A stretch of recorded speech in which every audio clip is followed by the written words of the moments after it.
મહેસાણા અને પાટણ જિલ્લામાં ભારે પવન સાથે કમોસમી વરસાદ, ચાણસ્મા સહિત ગ્રામ્ય વિસ્તારમાં માવઠું, મહેસાણા શહેર અને વિસનગરમાં ધોધમાર વરસાદ। ભાવનગર શહેરમાં ગાજવીજ સાથે શરૂ થયો વરસાદ, કમોસમી વરસાદથી રસ્તા પર વહેતા થયા પાણી, ખેડૂતોના પાકને વ્યાપક નુકસાનની ભીતિ।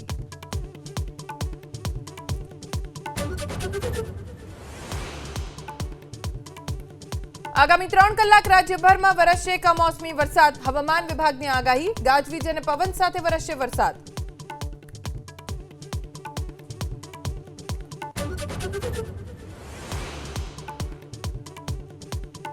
છોટાઉદેપુરની ઝેર જિલ્લા પંચાયતના આપના ઉમેદવાર રાજેશ રાઠવાએ ફોર્મ ભરવાથી કર્યો ઇનકાર, તાલુકા પંચાયતની ટીમ બનાવવા માટે આજીજી કરતા હોવાનો પોસ્ટમાં ઉલ્લેખ।